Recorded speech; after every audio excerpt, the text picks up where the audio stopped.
Bideo honetan, ikusiko dugu hirukiak nola eraiki haien hiru luzerak ezagutuzkeroz.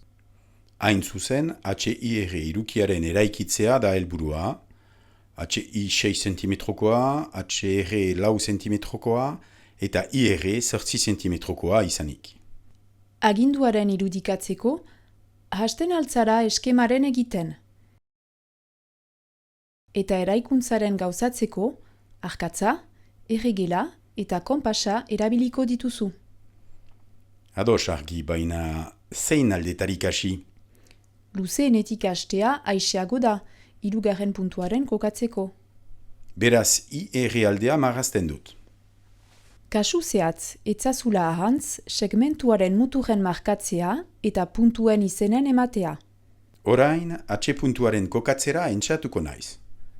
I puntutik 6 cm-tan den puntu bat markatzen dut, erregeraren laguntzaz. Baina hirugarren luzera neurtuz, ohartzen zara ez dela 4 cm-koa. Egia da.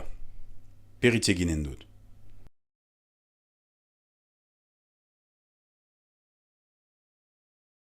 Berdin balio du. Hiruen segu egin ditut eta ez dut lortu H puntua leku egokian kokatzea. Horrek eran nahi du, metodo hori ez dela egokia. Baina lasai zehatz, entseguetan ageri den bezala, H puntua zirkulu baten puntu bat da. I puntutik 6 cm-tan baita. Zirkulu horren zentroa, I puntua da eta erradioa 6 cm-koa da. Ados, konpasa 6 cm irekiz eta haren punta I puntuan ezarriz, zirkulua marrazten ahaldut. Eta orain badakit H puntua zirkulu horren puntuetarik bat dela. Hori da, eta HI luzeraz baliatuz egin duzuna, HR luzeratik abiatuz egin dezakezu.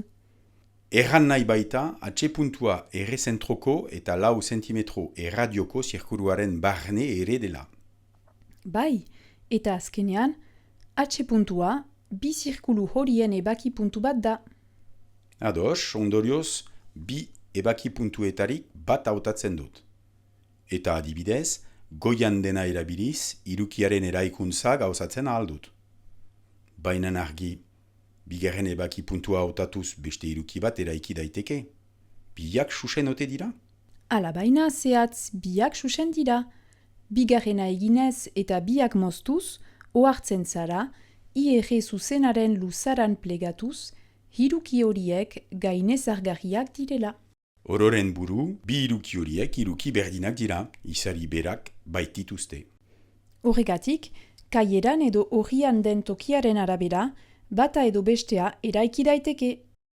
Bideo hontan ikusi dugu hirukiak nora eraiki hiru aldeen luzerak ezagutuz geroz. Zuen aldi orain.